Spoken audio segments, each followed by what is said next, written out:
ಗುರುರ್ಬ್ರಹ್ಮ ಗುರುರ್ವಿಷ್ಣು ಗುರುರ್ದೇವೋ ಮಹೇಶ್ವರಃ ಗುರು ಸಾಕ್ಷಾತ್ ಪರಬ್ರಹ್ಮ ತಸ್ಮೈ ಶ್ರೀ ಗುರವೇ ನಮಃ. ಧ್ಯಾನ ಮೂಲ ಗುರುಮೂರ್ತಿ ಪೂಜ್ಯ ಮೂಲ ಗುರುಪಾದ ಮಂತ್ರ ಮೂಲ ಗುರುವಾಕ್ಯ ಮುಕ್ತಿ ಮೂಲ ಗುರುಕೃಪಾ. ಶ್ರೋತ್ರಿಯ ಬ್ರಹ್ಮನಿಷ್ಠ ಸದ್ಗುರು ಬಸವಾನಂದರ ಪಾದಕಮಲಗಳಿಗೂ ಹಾಗೂ ಅವರ ಪ್ರತಿರೂಪದಂಥ ನಿಜಗುಣಪ್ಪನವರ ಪಾದಕಮಲಗಳಿಗೂ ನನ್ನ ದೀರ್ಘದಂಡ ಪ್ರಣಾಮಗಳನ್ನು ಸಲ್ಲಿಸುತ್ತಾ, ಸದ್ಗುರು ಮಾರ್ತಂಡ ಸಾಬಯ ಸದ್ಗುರುಗಳ ಪಾದಕಮಲಗಳಿಗೂ ಹಾಗೂ ರಾಯಪ್ಪ ಸದ್ಗುರುಗಳ ಪಾದಕಮಲಗಳಿಗೂ ನನ್ನ ದೀರ್ಘದಂಡ ಪ್ರಣಾಮಗಳನ್ನು ಸಲ್ಲಿಸುತ್ತಾ, ಗುರು ಸ್ವರೂಪರಾದಂಥ ನನ್ನ ಪ್ರತಿದೇವರಿಗೂ ಕೂಡ ನನ್ನ ದೀರ್ಘದಂಡ ಪ್ರಣಾಮಗಳನ್ನು ಸಲ್ಲಿಸುತ್ತಾ, ಮನದಲ್ಲಿ ಸ್ಮರಿಸಿಕೊಳ್ಳುತ್ತಾ, ತಮ್ಮೆಲ್ಲರಿಗೂ ವಂದಿಸುತ್ತಾ ಇವತ್ತಿನ ಕೈವಲ್ಯ ಪದ್ಧತಿ ಒಳಗೆ ನಾವು ಶುರು ಮಾಡುವಂಥದ್ದು ಜ್ಞಾನ ಪ್ರತಿಪಾದನಾ ಸ್ಥಳ.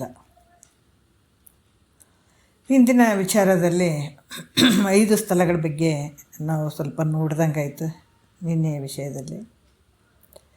ಇವೆಲ್ಲ 5 ಏನು ಪಂಚಸ್ಥಳಗಳು ಅಂತ ಹೇಳ್ತಾರಲ್ಲ, ಇವು ಮುಕ್ತಿಗೆ ಉತ್ತರೋತ್ತರ ಸಾಧನಗಳಾಗಿರುವಂಥವು. ಈ ಶಿವಕಾರುಣ್ಯ, ಜೀವ ಸಂಬೋಧನ, ನೀತಿ ಕ್ರಿಯಾಚಾರ್ಯ ಸ್ಥಳ ಇವು ಮಲ ದೋಷ ವೃತ್ತಿಗೆ ಹೇಳುವಂಥವು. ಆಮೇಲೆ ಯೋಗ ಅಂದರೆ ಇನ್ನೂ ಏಕಾಗ್ರತೆ ಬಂದಿಲ್ಲ ಅಂತಂದಾಗ ಯೋಗ ಪ್ರತಿಪಾದನಾ ಸ್ಥಳ ಹೇಳುವಂಥದ್ದು. ಜ್ಞಾನ ಪ್ರತಿಪಾದನಾ ಸ್ಥಳ ಸ್ವಸ್ವರೂಪದ ಆವರಣ ದೋಷದ ನಿವೃತ್ತಿ ಆಗುವಂಥದ್ದು. ಇಲ್ಲಿ ಕೂಡ ಭಾಳಷ್ಟು ವಿಚಾರವಾಗಿ ಹೇಳುತ್ತಾರೆ. 6 ನಾನೆಂದು ವಿಚಾರಿಸು, ಭಾಳ ಮುಖ್ಯವಾಗಿರುವಂಥದ್ದು. ಇಲ್ಲಿ ಈ ಜ್ಞಾನವನ್ನು ಯಾರಾದರೂ ಪಡ್ಕೊಳ್ಬೇಕು ಅನ್ನುವಂಥವ್ರಿದ್ರೆ, ಆ ಜ್ಞಾನದಲ್ಲಿ ನಾವು ಪ್ರವೇಶ ಆಗಬೇಕು ಅಂತ ಅನ್ನೋದಾದ್ರೆ ಇಲ್ಲಿ ಅನುಬಂಧ ಚತುಷ್ಟಯ ಬಗ್ಗೆ ಹೇಳುತ್ತಾರೆ. ಅಂದರೆ ಅಧಿಕಾರಿ, ಪ್ರಯೋಜನ, ಸಂಬಂಧ, ವಿಷಯ, ಇವು 4. ಈಗ ಒಂದು ಮಂಚಕ್ಕೆ 4 ಕಾಲುಗಳು ಹಂಗದಾವ. ಅದ್ರಂಗ ಈ ಜ್ಞಾನದಲ್ಲಿ ಪ್ರವೇಶ ಆಗಬೇಕಾಗಿತ್ತು ಅಂತಂದ್ರೆ ಈ 4 ಇರಬೇಕು. ಇದ್ರಾಗ ಒಂದಿದ್ರೂ ನಡೆಯಂಗಿಲ್ಲ. ಈಗ 4 ಕಾಲು ಇರದೇ ಇದ್ರೆ, 1 ಕಾಲು ಇರದೇ ಇದ್ರೆ ಅದು ಮಂಚ ಸರಿ ಇರ್ತದೇನೋ ಅಂದರೆ ಇಲ್ಲ, 4 ಕಾಲು ಬೇಕೇ ಬೇಕು. ಅದೇ ರೀತಿ ಕೂಡ ಈ ಅನುಬಂಧ ಚತುಷ್ಟಯ ಜ್ಞಾನವಿಲ್ಲದೆ ಇದ್ರೆ ಇದ್ರ ಜ್ಞಾನ ಇದ್ದಾಗ ಮಾತ್ರ ಅಲ್ಲಿ ಪ್ರವೇಶ ಮಾಡೋಕ್ಕಾಗ್ತದೆ. ಅದಕ್ಕೆ ಇಲ್ಲಿ ಕೂಡ ಹಲವಾರು ವಿಚಾರಗಳನ್ನು ಹೇಳುತ್ತಾರೆ. ಯಾವ ರೀತಿ ಯಾವುದೇ ಆಗಲಿ ಒಬ್ಬ ವ್ಯಕ್ತಿ ಏನಾದರೂ ಒಂದು ಪ್ರಯೋಜನ ಇದ್ರೇ ಆ ಕೆಲಸ ಮಾಡಿರ್ತಾನೆ. ಇಲ್ಲಿ ಅನುಬಂಧ ಚತುಷ್ಟಯ ಯಾವ್ರಿ ಅಂತಂದಾಗ ಒಂದು ಉದಾಹರಣೆ ಹೇಳುತ್ತಾರೆ ಅವರು, ಭಾಳ ಅದ್ಭುತವಾಗಿ ಹೇಳುತ್ತಾರೆ. ಈಗ ಒಂದು ಚಾ ಕಾಫಿ ಅಂತ ಒಂದು ಹೋಟಲ್, ಒಂದು ಬೋರ್ಡ್ ಅಂತ ತಿಳ್ಕೊಳ್ರಿ. ಆ ಬೋರ್ಡ್ ಏನನ್ನು ಸೂಚಿಸ್ತದೆ ನಮಗೆ ಅಂದ್ರೆ, ಚಾ ಕಾಫಿ ಹೋಟೆಲ್ ಅಂತ ಬರೆದಿರ್ತಾರೆ ಮುಂದೆ. ಅದು ಅನುಬಂಧ ಚತುಷ್ಟಯನ್ನು ತೋರಿಸುವಂಥದ್ದು ಅದು ಬೋರ್ಡು. ಹೆಂಗಂದ್ರೆ, ಹೋಟೆಲ್ನಲ್ಲಿ ನಾವು ಟಿಫನ್ ತಿಂತೀವಿ, ಹೌದಾ? ಟಿಫನ್ ಏನು ತಿಂತೀವಿ? ಇಡ್ಲಿ ತಿಂತೀವಿ, ದೋಸೆ ತಿಂತೀವಿ, ಚಹಾ ಕುಡಿತೀವಿ, ಕಾಫಿ ಕುಡಿತೀವಿ. ಇವೆಲ್ಲ ಏನದಾವಲ್ಲಿ ವಿಷಯಗಳು ಅದಾವೆ ಆ ಹೋಟೆಲ್ದಾಗ. ಇವೆಲ್ಲ ವಿಷಯಗಳು ಮಾಡಿದಂಥದ್ದು. ಇಡ್ಲಿ ಆಗಿರ್ಬೋದು, ಆಮೇಲೆ ಚಹಾ, ಕಾಫಿ, ದೋಸೆ, ಉಪ್ಪಿಟ್ಟು, ಇವೇನು ತಿಂತೀವಲ್ಲ ಇದು ವಿಷಯ ಆಗಿರುವಂಥದ್ದು. ಮತ್ತು ಇವನು ತಿನ್ನಬೇಕು ಅಂತಂದ್ರೆ ಈ ದಾರಿಯಲ್ಲಿ ಹೋಗುವಂಥವ್ರು ಎಲ್ಲರೂ ಹೋಟೆಲ್ಗೆ ಹೋಗ್ತೀವೇನೋ ನಾವು? ಇಲ್ಲ. ಯಾರು ಹೋಗ್ತೀವಿ ಹೋಟೆಲ್ಗೆ? ಹಸಿವಾದವ್ರು ಮಾತ್ರ ಹೋಗ್ತೀವಿ. ಇದನ್ನು ತಿನ್ಬೇಕನ್ನೋರು ಮಾತ್ರ ಹೋಗ್ತಾರಲ್ಲಿ. ಎಷ್ಟು ಅದ್ಭುತವಾಗಿ ಹೇಳ್ತಾರೆ ನೋಡ್ರಿ. ಯಾಕೆ ದಾರಿಯಲ್ಲಿ ಹೋಗೋರು ಎಲ್ಲರೂ ಹೋಟೆಲ್ಗೆ ಹೋಗಂಗಿಲ್ಲ. ಯಾರಿಗೆ ಹಸಿವಾಗಿರ್ತದ, ಯಾರು ತಿನ್ಬೇಕಂತ ಅನ್ನಿಸ್ತದೆ ಅಲ್ಲಿ ಅವ್ರು ಹೋಗ್ತಾರೆ. ಅದಕ್ಕೆ ಹಸಿವೆ ಮತ್ತು ನೀರಡಿಕೆಯಿಂದ ಯಾರು ಕೂಡಿರ್ತಾರೆ ಅವ್ರು ಅಧಿಕಾರಿ, ಹೋಟೆಲ್ಗೆ ಹೋಗುವಂಥ ಅಧಿಕಾರಿ. ಯಾಕಂದ್ರೆ ಅದು ಊಟ ಮಾಡ್ಬೇಕಂತ ಹೋಗಿದ್ದಾನೆ, ನೀರು ಕುಡಿಬೇಕಂತ ಹೋಗ್ತಾನೆ. ಮತ್ತು ಈಗ ದುಡ್ಡನ್ನು ನಾವು ಕೊಡ್ತೀವಿ ಯಾರಿಗೆ? ಆ ಹೋಟೆಲ್ ಮಾಲಕನಿಗೆ ನಾವು ದುಡ್ಡು ಕೊಡ್ತೀವಿ. ಮತ್ತು ನಾವು ಊಟವನ್ನು ತೊಗೊಳ್ತೀವಿ, ಟಿಫನ್ ತೊಗೊಳ್ತೀವಿ, ತಿಂತೀವಿ. ಇದು ಏನು ಅನ್ನಿಸ್ತದೆ? ಕೊಡುವಂಥದ್ದು ತೊಗೊಳ್ಳುವಂಥದ್ದು ಸಂಬಂಧ ಅಂತ ಅನ್ನಿಸ್ತದೆ. ಮತ್ತು ಹಸಿವೆ ಮತ್ತು ನೀರಡಿಕೆ ಆಗಿರುವಂಥದ್ದು. ಇದೇನು ನಾವು ಹೋಗ್ಬೇಕಾದಾಗ ಹಸಿವೆಯಿಂದ ಹೋಗಿದ್ವಿ, ಅದೆಲ್ಲ ತಿಂದ ಮೇಲೆ ನಮ್ಗೆ ಭಾಳಷ್ಟು ಖುಷಿ ಆಗ್ತದೆ, ಹೊಟ್ಟೆ ತುಂಬಿತಪ್ಪ ಅಂತ ಹೇಳ್ತೀವಲ್ಲ. ಹಂಗೆ ಯಾವಾಗ ಹಸಿವೆ ತೃಷೆ ಅನ್ನುವಂಥ ಒಂದು ಆ ಭಾವ ನಿವೃತ್ತಿ ಆಯಿತು ಅಂದಾಗ ನಮ್ಗೆ ಆನಂದ ಆಗ್ತದೆ. ಹಸಿವೆ ಹೊಟ್ಟೆ ತುಂಬಿತಪ್ಪ ಅಂತ ಅನ್ನುವಂಥದ್ದು ಅಲ್ಲಿ ಪ್ರಯೋಜನ. ಆ ರೀತಿಯಾಗಿರುವಂಥದ್ದು ಪ್ರಯೋಜನ ಅಂತ ಹೇಳ್ತಾರೆ. ಅದಕ್ಕೆ ಇದರಂತೆ ಕೈವಲ್ಯ ಪದ್ಧತಿ ಅನ್ನುವಂಥ ಹೆಸರಿನ ಗ್ರಂಥ ಕೂಡ ಅನುಬಂಧ ಚತುಷ್ಟಯವನ್ನು ಹೇಳ್ತದೆ. ಇಲ್ಲಿ ಯಾವುದು ಹೇಳ್ತದಪ್ಪ ಕೈವಲ್ಯ ಪದ್ಧತಿ ಒಳಗೆ ಅನುಬಂಧ ಚತುಷ್ಟಯ? ಅಲ್ಲಿ ಹೋಟೆಲ್ದ ಬಗ್ಗೆ ಹೇಳಿದ್ರಿ. ಈಗ ನಾವು ಮತ್ತು ಇದು ಇಲ್ಲಿ ಹೆಂಗೆ ತೊಗೊಳ್ಬೇಕು? ಕೈವಲ್ಯ ಪದ್ಧತಿ ಒಳಗೆ ನಾವು ಹೆಂಗೆ ತೊಗೊಳ್ಬೇಕು ಅಂತಂದರೆ ಈ ಅನುಬಂಧ ಚತುಷ್ಟಯ ಕೈವಲ್ಯ ಪದ್ಧತಿ ಒಳಗೆ ಹೇಳಿದ್ದಾರೆ. ಒಂದು ಹೋಟೆಲ್ದಾಗ ಉದಾಹರಣೆ ಹೆಂಗೆ ಹೇಳಿದ್ದಾರೆ ಅದೇ ರೀತಿ ಇಲ್ಲಿ ಕೂಡ ಹೇಳಿದ್ದಾರೆ. ಎಲ್ಲಿ? ಕೈವಲ್ಯ ಪದ್ಧತಿ ಒಳಗೆ. ಇಲ್ಲಿ ಯಾವುದು ವಿಷಯಪ್ಪ ಅಂದರೆ ಜೀವ ಬ್ರಹ್ಮರ ಐಕ್ಯವೇ ವಿಷಯ. ಜೀವ ಮತ್ತು ಬ್ರಹ್ಮರ ಒಂದು ಐಕ್ಯ ಆಗುವಂಥದ್ದು ಇಲ್ಲಿ ವಿಷಯ. ಮತ್ತು ಜನನ ಮರಣ ರೂಪ ಸಂಸಾರ, ಈ ದುಃಖದಿಂದ ಬಿಡುಗಡೆ ಆಗಬೇಕು. ಈ ಜನನ ಮರಣದಿಂದ ನಾವು ನಿವೃತ್ತಿ ಪಟ್ಕೊಳ್ಬೇಕು, ಈ ದುಃಖದಿಂದ ಪಾರಾಗಬೇಕು, ಅತ್ಯಂತ ದುಃಖ ನಿವೃತ್ತಿ ಮಾಡಿಕೊಳ್ಬೇಕು, ಪರಮಾನಂದ ಪ್ರಾಪ್ತಿ ಮಾಡಿಕೊಳ್ಬೇಕು ಅನ್ನುವಂಥ ಭಾವ ಹೊಂದಿದಂಥವರು ಯಾರು? ಅಧಿಕಾರಿ. ನೋಡ್ರಿ, ಆತ ಅಧಿಕಾರಿ ಆಗ್ತಾನೆ. ಅದಕ್ಕೆ ಬರಬೇಕು, ಜನ್ಮ ಜನ್ಮಾಂತರದ ದುಃಖ ಗೊತ್ತಾಗಬೇಕು, ಸಂಸಾರ ಆಗಬೇಕು, ನಾ ಇದನ್ನು ಪಡ್ಕೊಳ್ಬೇಕನ್ನುವಂಥ ಭಾವ ಬರಬೇಕು. ಈ ಜನನ ಮರಣದ ದುಃಖ ಬಿಡುಗಡೆ ಆಗಬೇಕು ಅನ್ನುವಂಥ ಭಾವ ಹೊಂದಿರಬೇಕು.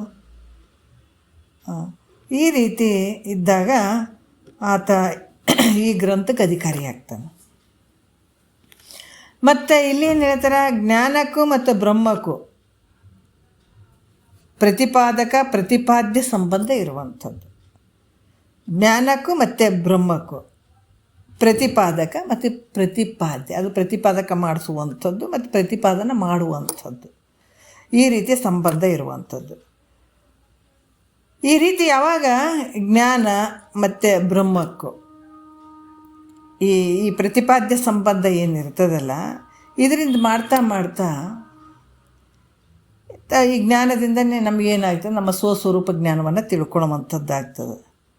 ಇದರಿಂದ ಏನಾಯ್ತಪ್ಪ ಅಂತಂದ್ರೆ ಅತ್ಯಂತ ದುಃಖ ನಿವೃತ್ತಿ, ಪರಮಾನಂದದ ಪ್ರಾಪ್ತಿ ಆಗುವಂಥದ್ದೇ ಪ್ರಯೋಜನ.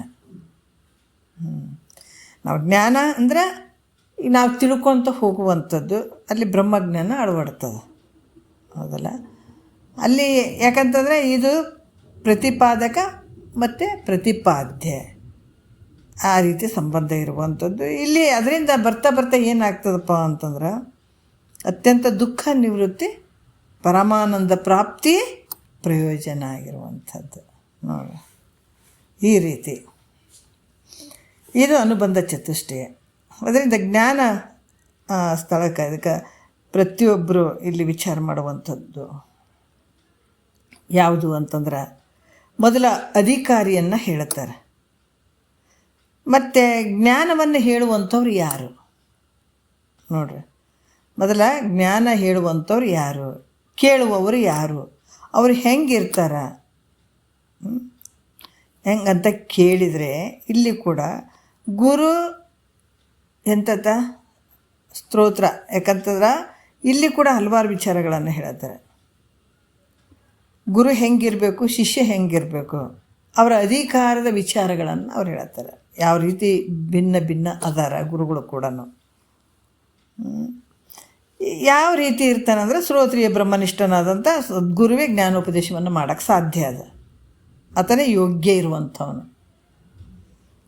ಮತ್ತು ಶಿಷ್ಯರ ಬುದ್ಧಿಗೆ ಅನುಸಾರವಾಗಿ ಅಧಿಕಾರಕ್ಕೆ ಅನುಗುಣವಾಗಿ ಇಲ್ಲಿ ಕೂಡ ಉಪದೇಶ ಬೇರೆ ಬೇರೆ ಇರ್ತಾವೆ. ಅದಕ್ಕೆ ಹೇಳ್ತಾರೆ,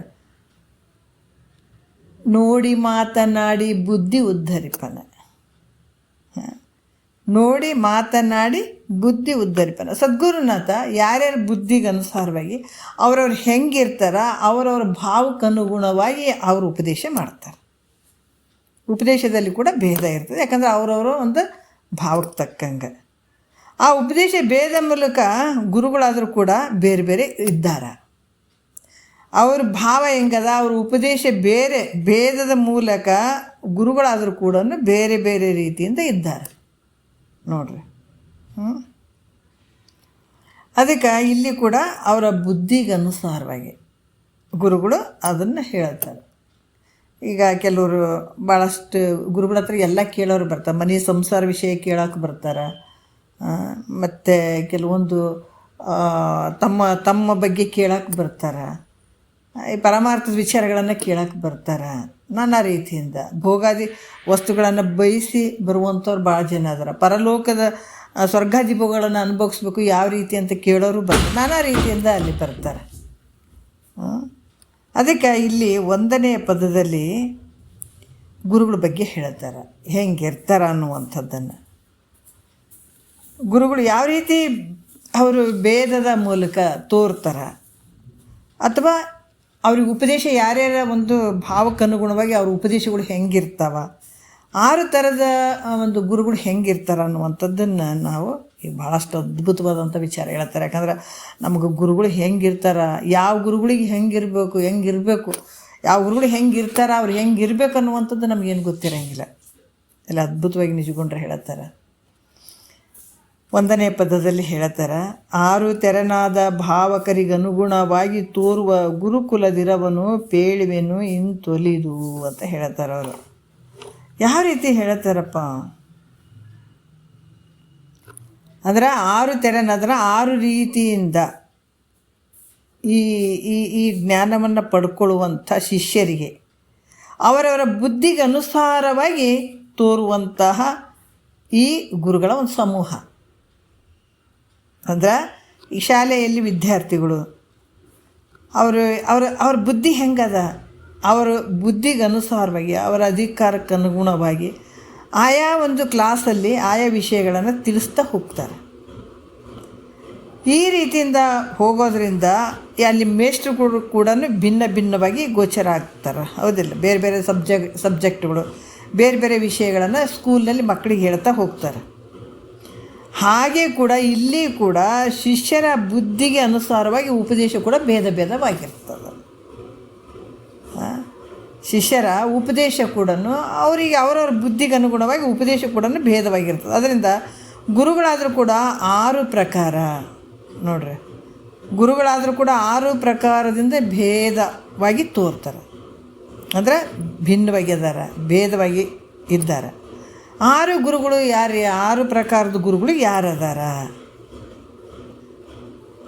1 ನಿಷೇಧ ಗುರು, ಕಾಮ್ಯ ಗುರು, ಸೂಚಕ ಗುರು, ವಾಚಕ ಗುರು, ಕಾರಕ ಗುರು, ವಿಹಿತ ಗುರು ಅನ್ನುವಂಥದ್ದು ಗುರುಗಳು 6 ತೆರನಾಗಿದ್ದಾರೆ.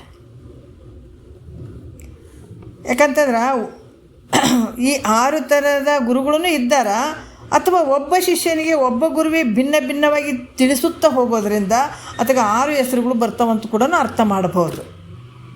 ಯಾಕಂದ್ರೆ ಒಬ್ಬ ಗುರು ಅದನಂದರೆ ಎಲ್ಲ ಥರದ ಶಿಷ್ಯರು ಬಂದಾರಂದ್ರೆ ಅವರ ಗುಣ ಅಂದರೆ ಅವರ ಒಂದು ಬುದ್ಧಿಗೆ ಅನುಗುಣವಾಗಿ ಸದ್ಗುರುನಾಥ ಅವರಿಗೆ ನೀ ಹಿಂಗೆ ಮಾಡಪ್ಪ, ಹಿಂಗೆ ಮಾಡಪ್ಪ, ಹಿಂಗೆ ಮಾಡು ಅಂತ ಹೇಳ್ತಾ ಹೋಗ್ತಾರೆ. ಒಬ್ಬ ಗುರು 6 ರೀತಿಯ ಭಾವಕರಿಗೆ ಅನುಗುಣವಾಗಿ ಕೆಲವು ವಿಚಾರಗಳನ್ನು ಹೇಳ್ತಾನೆ. ಮತ್ತು ಒಂದು ವಿಚಾರ ನೋಡಿದ್ರೆ 6 ಥರದ 6 ರೀತಿಯಿಂದ ಗುರುಗಳು ಕೂಡ ಸಿಗ್ತಾರೆ ನಮಗೆ. ಅವ್ರು ಯಾರ ರೀತಿ ಸಿಗ್ತಾರ ನೋಡೋಣ.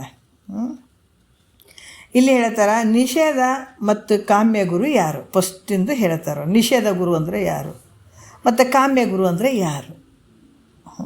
ಒಬ್ಬ ಗುರು 6 ಮಂದಿ, ಯಾಕಂದ್ರೆ ಒಬ್ಬ ಗುರು ಕೆಲವು ಶಿಷ್ಯರಿಗೆ ಅನುಗುಣವಾಗಿ 6 ರೀತಿಯಿಂದ ಅವರು ಬೋಧನೆ ಮಾಡ್ತಾ ಹೋಗ್ಬೋದು, ಇಲ್ಲ ಅಂತ ಇಲ್ಲ. ಮತ್ತು ಕೆಲವು ಸಲ ಏನಾಗ್ತದೆ ಅಂತಂದ್ರೆ ಈಗ 6 ಪ್ರಕಾರದ ಭೇದದಿಂದ ಕೂಡಿದಂಥ ಗುರುಗಳು ಅದಾರೆ. ಅದಕ್ಕೆ ನಿಷೇಧ ಮತ್ತು ಕಾಮ್ಯ ಗುರು ಯಾರು ಅನ್ನುವಂಥದ್ದನ್ನು ಹೇಳ್ತಾರೆ ಅವರು. 1ನೇ ನುಡಿ ನೋಡೋಣ. ಆಕರ್ಷಣ ವಶ್ಯಾದಿಗಳಿಂದ ಇಹ ಸುಖವನ್ನು ಮೇಲೆ ಶೋಕವನ್ನು ಐದಿಸುವವನೇ ನಿಷೇಧ ಗುರುಹನು.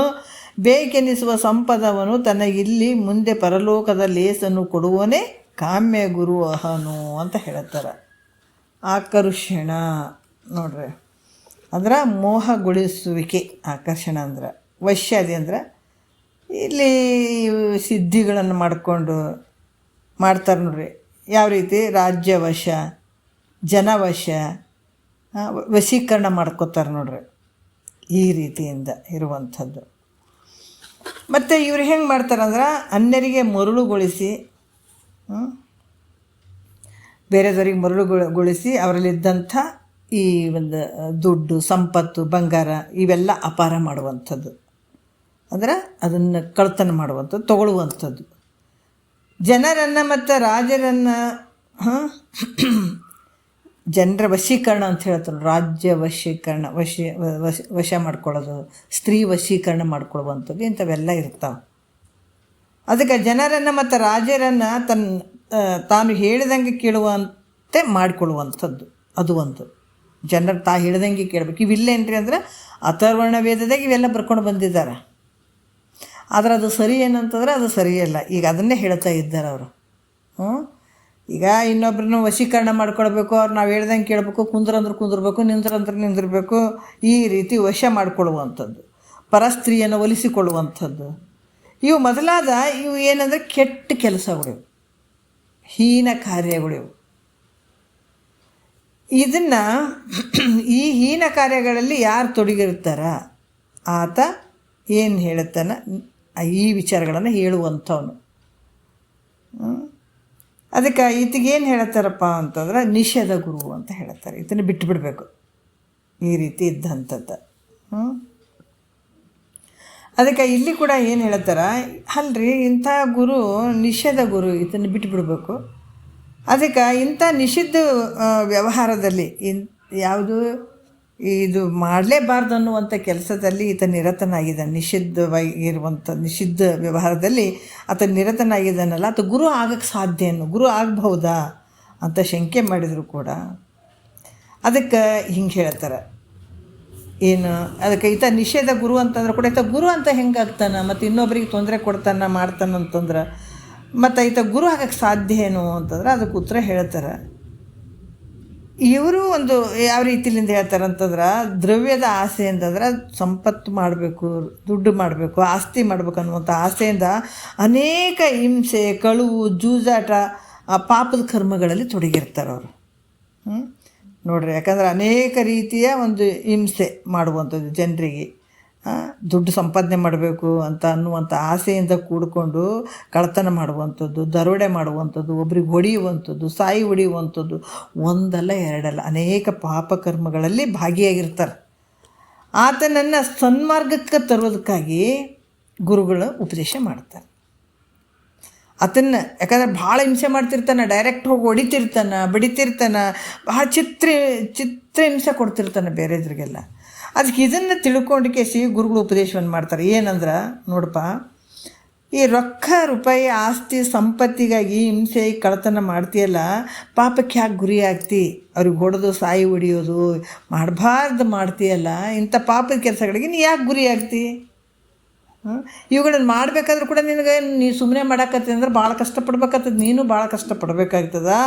ಆದ್ರೆ ಇಲ್ಲಿ ಕೂಡ ಹೇಳ್ತಾರೆ, ನೋಡು, ಹಿಂಗೆ ಮಾಡೋದು ಯೋಗ್ಯ ಅಲ್ಲಪ್ಪ, ನೀನು ಹಿಂಗೆ ಮಾಡೋದು ಯೋಗ್ಯ ಅಲ್ಲ. ಅನಾಯಾಸವಾಗಿ ನಿಮ್ಗೆ ದ್ರವ್ಯಾದಿಗಳು ನಿನಗೆ ಇಚ್ಛಾನುಸಾರವಾಗಿ ನೀನು ಇದ್ದಲ್ಲಿಗೆ ತಾವೇ ಬರಬೇಕು. ನೀನು ಹೋಗಿ ಅವ್ರ ಹತ್ರ ಹೊಡೆದು ಬಡ್ದು ಸಂಪತ್ತು ಕಳಿಸೋದು ಬೇಕಾಗಿಲ್ಲ. ನೀ ಎಲ್ಲಿ ಇರ್ತಿದ್ದೀ ಅವ್ರು ನಿನ್ನಲ್ಲಿಗೆ ಬರಬೇಕು. ಮತ್ತು ಹೋಗಿ ಅವ್ರಿಗೆ ಹೊಡೆದು ಬಡ್ದು ಹಿಂಸೆ ಮಾಡಿ ಮತ್ತು ಇಂಥ ಪಾಪಕ್ಕೆ ಗುರಿ ಆಗಬೇಡಪ್ಪ. ಅದನ್ನು ಎಲ್ಲೋ ಕೂತ್ಕೊಂಡು ಇದನ್ನು ಅನಾಯಾಸವಾಗಿ ಆ ದ್ರವ್ಯಾದಿಗಳು ನಿನಗೆಲ್ಲ ಬಂದು ನಿನ್ನ ಇಚ್ಛೆಗನುಸಾರವಾಗಿ ನೀನಿದ್ದರಿಗೆ ತಾವೇ ಬರಬೇಕು ಅಂತ ಮಂತ್ರ ಯಂತ್ರಾದಿ ಸಾಧನಗಳು ಅದಾವ ನೋಡ್ರಿ. ಅಂಥವು ಯಂತ್ರ ಅದಾವ, ಮಂತ್ರ ಅದಾವ, ಅಂಥ ಸಾಧನಗಳು ಭಾಳ ಅದಾವ. ನೀ ಕುಂತಲಿಗೆ ಎಲ್ಲನೂ ಆಗ್ತದೆ. ಅಂಥವು ಭಾಳ ಅದಾವ ನೋಡು. ಅವುಗಳನ್ನು ಮಾಡು. ಸುಮ್ಮನೆ ಅಷ್ಟ್ಯಾಕೆ ಅವ್ರ ಹತ್ರ ಹೋಗಿ ನೀನು ಅವ್ರಿಗೆ ಹೊಡೆದು ಬಡ್ದು ಸಮಯ ಯಾಕೆ ವ್ಯರ್ಥ ಮಾಡ್ಕೋತಿ? ಕುಂತಲ್ಲೇ ಯಂತ್ರ ಮಂತ್ರ ಅದಾವ, ಅವೆಲ್ಲ ಮಾಡಿಕೊಂಡು ಇವೆಲ್ಲವುಗಳನ್ನು ಸ್ವೀಕಾರ ಮಾಡು. ಆದ್ರೆ ಕಳ್ಳತನ ಮಾಡೋದು, ಹಿಂಸೆ ಮಾಡೋದು ಬಿಟ್ಟುಬಿಡು, ಇವು ಯೋಗ್ಯ ಅಲ್ಲ ನಿನಗೆ ಅಂತ ತಿಳಿಸ್ತಾನೆ ಆತ. ಆಗ ಆತನು, ಯಾಕಂದ್ರೆ ಇವಾಗ ಏನಾಗ್ತದೆ, ಈತ ಏನು ಮಾಡ್ತಾನೆ, ಎಷ್ಟು ಒಳ್ಳೆ ಉಪಯೋಗ ಅದಲ್ಲ. ಹೋಗಿ ಅಲ್ಲಿ ಒಡೆದು ಬಡಿದು ಅವ್ರಿಗೆಲ್ಲ ಹಿಂಸೆ ಕೊಡೋದಕ್ಕಿಂತ ನಮ್ಮ ಮನೇಲಿ ಕೂತ್ಕೊಂಡಾಗ ಯಂತ್ರ ತಂತ್ರ ಮಂತ್ರ ಇವೆಲ್ಲ ಅದಾವ ಅಂದರೆ ಎಷ್ಟು ಸುಲಭದ ಕೆಲಸ ಐತಪ್ಪ ಅಂತ ತಿಳ್ಕೊಂಡು ಗುರು ಅಂತ ನಂಬಿಬಿಡ್ತಾನೆ ಅಲ್ಲ. ನಂಬಿ ಆತ ಹೇಳಿದಂಥ ಈ ವಶೀಕರಣ ಮಂತ್ರಗಳನ್ನು ಅಭ್ಯಾಸ ಮಾಡೋಕೆ ಹತ್ತಿಬಿಡ್ತಾನೆ. ಮತ್ತು ಆತ ಹಂಗೆ ಹೇಳಿಬಿಟ್ಟಾನಲ್ಲ, ಡೈರೆಕ್ಟಾಗಿ ಹೊಡೆಯೋದು ಕಳ್ತನ ಪಡ್ತಾನೆ ಬೇಡ, ನೀವು ಕುಂತಲಿಗೆ ಇವೆಲ್ಲ ಸಿಗ್ತಾವಂಡು ಹಂಗೆ ಮಾಡಿಬಿಡು ಅಂತ ಹೇಳಿದಕ್ಕೆ ಆತಗೆ ಸರಿ ಆಯ್ತಪ್ಪ ಭಾರಿ ದೊಡ್ಡ ಗುರು ಹೌದಲ್ಲ. ಹೀಗೆಲ್ಲ ಗುರು ಅಂತ ಆತನೇ ಗುರು ಆಗಿಬಿಡ್ತಾನೆ ನೋಡ್ರಿ. ಗುರು ಅಂತ ನಂಬಿ ಆತ ಹೇಳ್ದಂಗೆ ಈ ವಶೀಕರಣ ಮಾಡುವಂಥದ್ದಾಗಿರ್ಬೋದು, ಮಂತ್ರಗಳನ್ನು ಕೂಡ ಅಭ್ಯಾಸ ಮಾಡಕ್ಕೆ ಹತ್ತಿಬಿಡ್ತಾನೆ ನೋಡ್ರಿ. ಭಾಳಷ್ಟು ವಿಚಾರಗಳು ನಿಜಗೊಂಡ್ರಿ ವಿಚಾರಗಳು ಹಂಗೆ ಅದಾವ. ಹೆಂಗೆ ಹೇಳಿ ಬಿಚ್ತಾರೆ ಅವರು. ನಾವೆಲ್ಲ ಗುರುಗಳು ಎಂಥ ಗುರುಗಳೇ ಗೊತ್ತಿಲ್ಲ ನಮ್ಗೆ ಒಟ್ಟು. ಅದಕ್ಕೆ ಇಲ್ಲಿ ಕೂಡ ಹೇಳ್ತಾರೆ ಏನಾಯ್ತು, ಈ ಗುರುಗಳು ಹೇಳ್ದಂಗೆ ಅಭ್ಯಾಸ ಮಾಡೋಕ್ಕೆ ಶುರು ಮಾಡಿಬಿಡ್ತಾನಂತ. ಮತ್ತು ಈ ಹಿಂಸೆ ಮಾಡುವಂಥದ್ದು ಪಾಪದ ಕರ್ಮಗಳನ್ನು ಬಿಡ್ತಾನೆ. ಅವ್ರ ಹತ್ರ ಹೋಗಿ ಒಡೆದು ಬಡ್ದು ಹಿಂಸೆಯಿಂದ ಅದನ್ನು ಕದ್ಕೊಳ್ಳೋದು ಮಾಡೋದು ಎಲ್ಲವನ್ನ ಬಿಟ್ಬಿಡ್ತಾನೆ. ಕೆಲವು ದಿವಸಗಳ ಮಂತ್ರಗಳನ್ನು ಏನು ಮಾಡ್ತಾನಂತ ಪಠಿಸ್ತಾನೆ.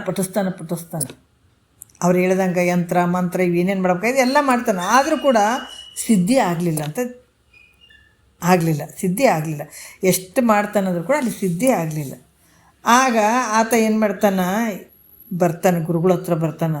ಅಪ್ಪ ಗುರುಗಳೇ, ಗುರುಗಳೇ, ನಿಮ್ಮ ಮಂತ್ರ ನೀವು ಹೆಂಗೆ ಹೇಳಿದ್ರಿ ಹಂಗೇ ಮಾಡಿದೆ ಗುರುಗಳೇ. ನಾನು ಎಷ್ಟು ಪಠಿಸಿದೆ, ಎಷ್ಟು ಹೇಳಿದೆ, ನೀವು ನಸಿನಾಗ ಹೇಳಂದ್ರೆ ಎದ್ದೆ. ನೀವು ಏನೇನು ಮಾಡಂತೀರಿ, ನನಗೆ ಎಲ್ಲ ಮಾಡಿದೆ. ಆದರೂ ಕೂಡ ನನಗೆ ಯಾವುದು ಸಿದ್ಧಿ ಆಗಲಿಲ್ಲ, ಏನು ಪ್ರಯೋಜನ ಇಲ್ಲ. ನೀವು ಹೇಳಿದ ಪ್ರಕಾರ ಎಷ್ಟು ಮಂತ್ರ ಪಠಿಸಿದರೂ ಕೂಡ ಇಚ್ಛಿತ ಪದಾರ್ಥ ನನಗೆ ಒಂದೂ ಬರಲಿಲ್ಲ. ಅದರಿಂದ ನಿಮ್ಮ ಮಾತಿನ ಮೇಲೆ ನನಗೆ ವಿಶ್ವಾಸ ಇಲ್ಲಪ್ಪ ಅಂತ ಹೇಳ್ತಾನಂತ. ಆಮೇಲೆ ಬಂದು ಅದಕ್ಕೆ ಗುರುಗಳು ಏನು ಹೇಳ್ತಾರ, ಅಪ್ಪ ಶಿಷ್ಯ, ಈ ಮಂತ್ರ ಪಠಿಸಿದ್ರೆ ಫಲ ತಪ್ಪದೇ ಸಿಗ್ತದೆ, ಆದ್ರೆ ನಿನಗೆ ಮಾತ್ರ ದೊರಕಿಲ್ಲ. ಈ ಮಂತ್ರಗಳು ಪಠಿಸಿದ್ರೆ ನಿನಗೆ ಮಾತ್ರ ಖಂಡಿತ ಸಿಗ್ತದೆ, ಇದ್ರ ಫಲಗಳು ಸಿಗ್ತವೆ, ಆದರೆ ನಿನಗೆ ಮಾತ್ರ ದೊರಕಿಲ್ಲ ಅಂದಮೇಲೆ ನಿನ್ನಲ್ಲಿ ಪ್ರತಿಬಂಧಕ ಪಾಪ ಬಹಳ ಅದು ನೋಡಪ್ಪ. ನಿನಗಲ್ಲಿ ಪ್ರತಿಬಂಧಕದ ಪಾಪ ಭಾಳ ಅದು. ಅದರ ನಿವೃತ್ತಿಗಾಗಿ ನೀನು ಏನು ಮಾಡು, ಪುಣ್ಯ ಮಾಡು. ನಿನ್ನ ನೋಡ್ರಿ, ಇಲ್ಲಿ ಕೂಡ ಅವು ಸಿದ್ಧಿಗಳು ಆಗಲಿಲ್ಲ. ಗುರು ಹೇಳಿದ ಪ್ರಕಾರ ಆ ಸಿದ್ಧಿಗಳು ಆಗಲಿಲ್ಲ ಅಂತಂದ್ರೂ ಕೂಡ ಅಲ್ಲಿ ಪ್ರತಿಬಂಧಕ ಐತೆ. ಪ್ರತಿಬಂಧಕದ ಏನು ಪಾಪ ಬಹಳ ಅದು. ಅದಕ್ಕೆ ಅದರ ನಿವೃತ್ತಿ, ಆ ಪ್ರತಿಬಂಧಕ ಪಾಪ ನಿವೃತ್ತಿಗಾಗಿ ನೀನು ಅನ್ನ ದಾನ, ವಸ್ತ್ರದಾನ, ಇವೆಲ್ಲ ದಾನ ರೂಪ ಅನೇಕ ಪುಣ್ಯದ ಕರ್ಮಗಳನ್ನು ಮಾಡು ಅಂತ ಹೇಳ್ತಾನೆ. ಯಾಕಂದ್ರೆ ನಿನಗೆ ಸಿದ್ಧಿ ಆಗಲಿಲ್ಲ ಅಂತಂದರೆ ಮತ್ತು ನೀ ಇಷ್ಟೆಲ್ಲ ಪಡಿಸಿದ್ರೆ ನೀನು ಸಿದ್ಧಿ ಆಗಿಲ್ಲ ಅಂದರೆ ನಿನ್ನ ಪ್ರತಿಬಂಧಕ ಐತೆ, ಪಾಪದ ಫಲ ಭಾಳ ಐತೆ. ಈ ಪಾಪದ ಫಲ ನಿನಗೆ ಹೋಗ್ಬೇಕಾಗಿತ್ತು ಅಂದ್ರೆ ದಾನ ಧರ್ಮಗಳನ್ನು ಮಾಡು ಅಂತ ಹೇಳ್ತಾನೆ. ಅದರಿಂದ ಏನಾಗ್ತದೆ, ದಾನ ಧರ್ಮ ಮಾಡೋದ್ರಿಂದ ಏನಾಗ್ತದೆ, ನಿನಗೆ ಪಾಪ ನಿವೃತ್ತಿ ಆಗ್ತದೆ, ಮಂತ್ರ ಸಿದ್ಧಿಯಾಗಿ ಅವಾಗ ನಿನ್ನ ಇಚ್ಛೆ ಮಾಡಿದಂಥ ವಸ್ತುಗಳು ನಿನಗೆ ಕುಂತಲಿಗೆ ಪ್ರಾಪ್ತಿ ಆಗ್ತವಪ್ಪ ಅಂತ ಹೇಳ್ತಾನಂತ. ಅದಕ್ಕೆ ಈ ಶಿಷ್ಯ ಕೂಡ ಹಂಗೆ ಪುಣ್ಯದ ಕರ್ಮಗಳನ್ನು ಮಾಡ್ತಾನೆ. ಈಗ ಅನೇಕ ಹಿಂಸೆಯ ಪಾಪದ ಕರ್ಮಗಳನ್ನು ಬಿಡಿಸಿ ಪುಣ್ಯ ಕರ್ಮಗಳನ್ನು ಮಾಡೋಕ್ಕೆ ಹಚ್ಚುತ್ತಾನತ. ಹಿಂಸೆಯಿಂದ ಕೂಡಿದಂಥ ಕರ್ಮಗಳನ್ನು ಬಿಡಿಸಿ ಆತ ಏನು ಮಾಡ್ತಾನೆ, ಇಲ್ಲಿ ಪುಣ್ಯದ ಕೆಲಸಗಳನ್ನು ಮಾಡೋಕ್ಕೆ ಹಚ್ತಾನೆ. ಮತ್ತು ಈ ವಶೀಕರಣ ಇವೆಲ್ಲವುಗಳಿಂದ ಏನಾಗ್ತದಪ್ಪ ಅಂತಂದ್ರೆ ಅಲ್ಲಿ ಪಾಪನೇ ಬರ್ತದೆ. ವಶೀಕರಣ ಆತ ಏನು ಮಾಡ್ತಾನೆ, ಅನೇಕ ಪಾಪಕರ್ಮಗಳಿಂದ ಬಿಡಿಸಿ ಪುಣ್ಯಕರ್ಮಗಳಲ್ಲಿ ತೊಡಗಿಸ್ತಾನೆ. ಮತ್ತು ಈ ವಶೀಕರಣ ಇವೆಲ್ಲ ಇದರಿಂದ ಏನಾಗ್ತದೆ ವಶೀಕರಣ, ಅದಕ್ಕೆ ಇಲ್ಲಿ ಭಾಳಷ್ಟು ವಿಚಾರ ಮಾಡಬೇಕು. ಇದ್ರಾಗೂ ಬರ್ಕೊಂಡು ಬಂದಿದ್ದಾರೆ, ಅಥರ್ವಣ ವೇದದಾಗೂ ಬರ್ಕೊಂಡು ಬಂದಿದ್ದಾರೆ. ಬಟ್ ಇದ್ರ ಕೊನೆಯ ರಿಸಲ್ಟ್ ಭಾಳ ಕೆಟ್ಟದ್ದಿರ್ತದೆ. ಪಾಪದ್ದು ವಶೀಕರಣಾದಿಗಳಿಂದ ಪಾಪವೇ ಬರ್ತದೆ ಅಂತ ಹೇಳ್ತಾರೆ ಅವರು. ಯಾಕಂದ್ರೆ ಪರರನ್ನು ಮೋಹದಿಂದ ಮೋಹಗೊಳಿಸಿ ಅವರ ಒಂದು ಏನು ಅಂದರೆ ಅವರಲ್ಲಿರುವಂಥ ದ್ರವ್ಯಾದಿಗಳನ್ನು ಅಪಹರಿಸುವಂಥ ದೊಡ್ಡ ಪಾಪನೇ ಆಗ್ತದೆ. ಅನೇಕ ಪಾಪಗಳನ್ನು ಬಿಡಿಸಿ ಒಂದೆರಡು ಪಾಪಗಳನ್ನು ಮಾಡಿಸ್ತಂತ ಆಗ್ತದೆ. ಭಾಳಷ್ಟು ಏನಂದರೆ ಪಾಪದ ಕರ್ಮಗಳನ್ನು ಮಾಡುವಂಥವನಿಗೆ ಒಂದು ಸ್ವಲ್ಪ ಅದನ್ನು ಭಾಳಷ್ಟು ಬಿಡಿಸಿ ಒಂದು ಸ್ವಲ್ಪ ಪಾಪದ ಕರ್ಮಗಳನ್ನು ಮಾಡಿಸ್ದಂಗೆ ಆಗ್ತದೆ. ಆದರೂ ಈ ಪಾಪಗಳನ್ನು ಬಿಡಿಸುವಂಥದ್ರಲ್ಲಿ ಇಲ್ಲಿ ಯಾಕಂತಂದ್ರೆ ಅಲ್ಲಿ ಅದು ಯಾವ ರೀತಿಯಿಂದ ಇಲ್ಲಿ ಹೇಳಕ್ಕೆ ಬರೋಂಗಿಲ್ಲ. ಯಾಕಂದ್ರೆ ಪಾಪವನ್ನು ಉಳ್ಕೊಂಡಿರ್ತಾವೆ, ಅದು ಪೂರ್ತಿ ಬಿಡುಗಡೆ ಆಗ್ತದಂತ ಇರೋಂಗಿಲ್ಲ ಅಲ್ಲಿ. ಇಂಥ ಕ್ಷುದ್ರ ಮಂತ್ರಾದಿ, ಕ್ಷುದ್ರ ಅಂದರೆ ಬಹಳ ಕೆಟ್ಟದ್ದು. ಕ್ಷುದ್ರ ಮಂತ್ರಾದಿ ಸಿದ್ಧಿಗಳ ಸಹಾಯದಿಂದ, ಈಗ ಮಾಟ ಮಂತ್ರ ಹಂಗೆ ಮಾಡಿಸಿದಾರ ಹಿಂಗೆ ಮಾಡಿಸಿದಾರ ಅಂತೆಲ್ಲ ಹೇಳ್ತಾರೆ ನೋಡ್ರಿ, ಇವೆಲ್ಲ ಕ್ಷುದ್ರ ಮಂತ್ರಾದಿ ವಿದ್ಯೆ. ಇದು ಈ ಸಿದ್ಧಿಗಳ ಸಹಾಯದಿಂದ ಇಚ್ಛಿತ ಪದಾರ್ಥಗಳು ನಮಗೆ ಸಿಗ್ತಾವೆ, ಇಲ್ಲಂತ ಇಲ್ಲ. ಇದನ್ನು ಭಾಳ ತಿಳ್ಕೊಳ್ಬೇಕು. ಇವು ಸಿದ್ಧಿಗಳ ಸಹಾಯದಿಂದ ಇಚ್ಛಿತ ದ್ರವ್ಯಾದಿಗಳು ನಮಗೆ ಪಡ್ಕೊಂಡು ಇಹಲೋಕದಲ್ಲಿ ಸುಖವನ್ನು ಅನುಭವಿಸ್ಬೋದು. ಇದೆಲ್ಲ ಮಂತ್ರ ತಂತ್ರ ಯಂತ್ರ ಇಂಥವೆಲ್ಲ ಮಾಡಿ ಈ ಲೋಕದಲ್ಲಿ ನಾವೆಷ್ಟು ಸುಖವನ್ನು ಇಹದಲ್ಲಿ ಸುಖವನ್ನು ಅನುಭವಿಸಿದ್ರು ಕೂಡ ರವ ನರ್ಕ ಅನುಭವಿಸ್ಬೇಕಾಗ್ತದೆ ಮುಂದೆ. ಅದರ ರಿಸಲ್ಟ್ ಮುಂದದ್ದು ಭಾರಿ ಭಯಂಕರ ರವ ನರ್ಕ ಇರ್ತದೆ, ಅರ್ಥ ಮಾಡ್ಕೊಳ್ಬೇಕು. ಅದು ಸರಿ ಅಂತ ಅಂದ್ಕೊಂಡಂಗೆ ಅಲ್ಲ. ಅದು ಇಹಲೋಕದಲ್ಲಿ ನಿನಗೆ ಕ್ಷಣಿಕವಾಗಿ ಸುಖ ತೋರಿರ್ಬೋದು, ಅದ್ರ ಫಲ ನಿನಗೆ ಸಿಗ್ತದಿಲ್ಲ ಅಂತಿಲ್ಲ. ಆದ್ರೆ ನಿನ್ನ ಸುಖವನ್ನು ಅನುಭವಿಸಿದ್ರು ಕೂಡ ನೀನು ಸತ್ತ ಮೇಲೆ ನರಕ ದುಃಖ, ದೊಡ್ಡ ದುಃಖವನ್ನು ಅನುಭವಿಸ್ಬೇಕಾಗ್ತದೆ. ಅದಕ್ಕೆ ಮಹಾತ್ಮರು ಹೇಳ್ತಾರಲ್ಲ, ಬರಲುಳ್ಳ ದುಃಖವನ್ನು ಅನುಭವಿಸದೆ ಬೇರೆ ಪರಿಹಾರ ಅದಕ್ಕಿಲ್ಲ. ಹೌದು ಎಂದೆಡೆ ರಾಮ ನಳಪಾಂಡವರು ನುಯ್ಯಲೇಕೆ.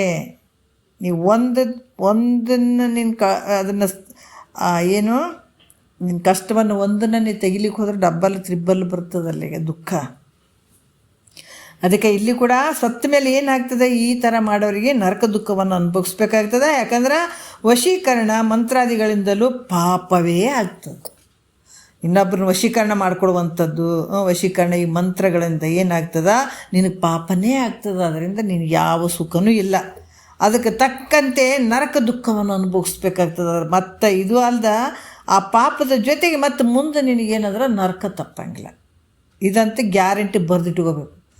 ಈ ರೀತಿ ಯಾರಾದರೂ ಈ ದಾರಿಯಲ್ಲಿ ಓದಂಥವ್ರು ಇದ್ರೆ ರವ ನರಕ ಕಾದುಕೊಂಡು ಕುಂದೋದು ಅಂತ ಹೇಳಬೇಕು. ಯಾಕೆ ಈ ವಿಚಾರಗಳನ್ನು ಹೇಳ್ತಾರೆ ಅಂದ್ರೆ, ಇದು ಪರಮಾರ್ಥದಲ್ಲಿ ಈಗ ನಮ್ಮ ಸಂವಿಧಾನ ಕಾನೂನು ಹೆಂಗೈತೆ, ಸಂವಿಧಾನ ಅಂತಂದರೆ ಕಾನೂನು ಜಗತ್ತಿನೊಳಗೆ ಪ್ರತಿಯೊಬ್ಬರು ಕಾನೂನು ಪ್ರಕಾರನೇ ನಾವು ನಡ್ಕೊಳ್ಬೇಕು. ಅದು ಬಿಟ್ಟು ಬೇರೆ ನಡ್ಕೊಂಡ್ರೆ ನಮಗೆ ದೊಡ್ಡ ದೊಡ್ಡ ಶಿಕ್ಷೆಗಳು ಅದಾವಿಲ್ಲ. ಅದೇ ರೀತಿ ಕೂಡ ಪರಮಾರ್ಥದಲ್ಲಿ ಇದು ಒಂದು ದೊಡ್ಡ ಶಾಸನ ಇದ್ದಂಗೆ. ಇವು ಯಾರು ತಳ್ಳಿ ಹಾಕಂಗಿಲ್ಲ. ಇವು ನಾನು ನಂಬಂಗಿಲ್ಲಂತಲ್ಲ, ನೀವು ನಂಬಬೋದು ಬಿಡ್ಬೋದು, ಆದರೆ ಇದು ದುಃಖ ಅಂತೂ ಅನುಭವಿಸ್ಲೇಬೇಕು. ಇದು ಬರೋದಂತ ಇವು. ಅದಕ್ಕೆ ಇಲ್ಲಿ ಕೂಡ ಏನು ಹೇಳ್ತಾರೆ, ಅದರಿಂದ ಇಲ್ಲಿ ಏನಾಗ್ತದೆ, ವಶೀಕರಣಾದಿ ಮಂತ್ರಗಳಿಂದ ಏನಾಗ್ತದೆ, ನಿನಗೆ ಪಾಪವೇ ಆಗ್ತದೆ. ಅದಕ್ಕೆ ತಕ್ಕಂಗೆ ನರಕ ದುಃಖ ಅನುಭವಿಸ್ಬೇಕಾಗ್ತದೆ. ಅದರಿಂದ ನಿಷಿದ್ಧಿ ಮಂತ್ರಾದಿ ಸಾಧನಗಳನ್ನು ಉಪದೇಶ ಮಾಡಿದ್ದರಿಂದ ಈತ ನಿಷೇಧ ಗುರು ಆಗ್ತಾನ. ಅವು ಯಾಕಂದ್ರೆ ನಿಷಿದ್ಧ ಮಂತ್ರಾದಿ ಸಾಧನಗಳ ಉಪದೇಶ ಮಾಡೋದ್ರಿಂದ ಈತಿಗೇನು ಹೇಳ್ತಾರೆ, ನಿಷೇಧ ಗುರು. ಇಂಥ ಗುರು ಇದನ್ನಂದ್ರೆ ಕೈ ಬಿಟ್ಟು ಬಿಡಬೇಕು. ಗೊತ್ತಾಗ್ತದಲ್ಲ, ಈತ ಯೋಗ್ಯ ಅಲ್ಲ.